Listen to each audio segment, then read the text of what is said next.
আমি একজন মুক্তিযোদ্ধা। আমি 71 সালে ভারত আসলাম, কিন্তু এই যে পুরা এই আন্দোলনটারে ছাত্রগুলোর আন্দোলনটারে নস্যাৎ করবার লাগে, এই যে আমরা সব মন্দিরও গেছি, সব মান্ডবও গেছি, আমরা তারার একটা প্রশ্ন করছি যে এই পর্যন্ত আস্থা সিলেট, আমি তো আমার সিলেট দিয়া কইতা পাইব, এই সিলেট একটা হিন্দু বাড়ি কোনো মুসলমানে ভাঙছে নি? হ্যাঁ, 200 জন মুসলমানের ঘর বাড়ি দোকান ভাঙছে, 200 জন মুসলমানে ভাঙছে। এখানে বাঙ্গাত আবার হিন্দু শরিক আছে, এরা আমরা দল করে 2-1 জন রাজনৈতিক কারণে ভাঙছে, 2-1 জনের ভাঙছে। এগুলা হিন্দু হিসাবে না, এগুলা হইল রাজনৈতিকভাবে। আমার লোকে আপনি এক দল করেন, আপনি দল করেন, আপনি আমার 27 জন। হিন্দু তো হিন্দুর দুশ্মন, মুসলমান দুশ্মন নাই। আপনি গোপাল টিল্লার খবর লোকা এক হিন্দু আর 3 কমিটি করছে, এগুলি আর ওগুলো বার করে।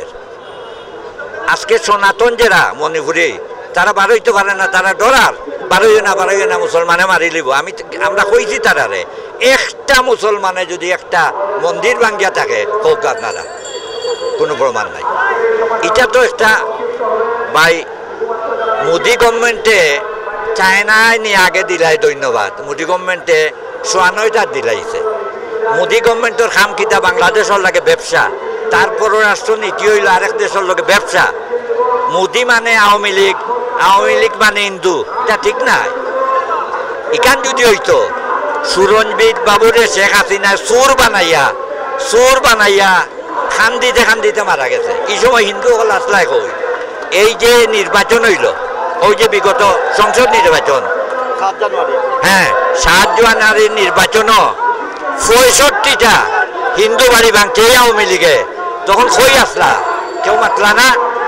এই যে বেঞ্জিরে 40টা হিন্দু বাড়ি ভাঙছে যেখানেছে, তখন দেখি হিন্দু ভাই হলে মাতলা না? এর লাগে কইরাম যে এই যে হিন্দু ব্যবসা, হিন্দুরে দিয়া যে ব্যবসা, তারার ব্যবসাও মাইর খাই লিছে। তারাও দোকান হারুনের লাগান দোকান আটাই লিছে। হারুনের দোকান আসছে এখানে আনয়নি, কাস্টমার হয় 10 জন, এ নিজে ভাত খাইলায়, লাভ হইব নি? লাভ নাই, তার হোটেল ফেল মারিচ্ছে। এখন যে ওই যে লুটালুটি পার্টনার, যে লুটালুটি করতে আবার বিএনপি আওয়ামী লীগ নাই। এই সময় দেখবা রাইকুর ভিতরে হয়ে গেছে। গোয়াইনঘাট আমরা খবর পাইছি, গোয়াইনঘাট এবং জৈন্তা কোটি টাকার পাথর লুট করছে ডাকাইতে হলে। এরা বিএনপি নাই, নামদারি বিএনপি। আমরা প্রশাসন অনুরোধ করবো, ইতারা বান্ধবকা ফিজুকা আমরা তারা লগে আছে।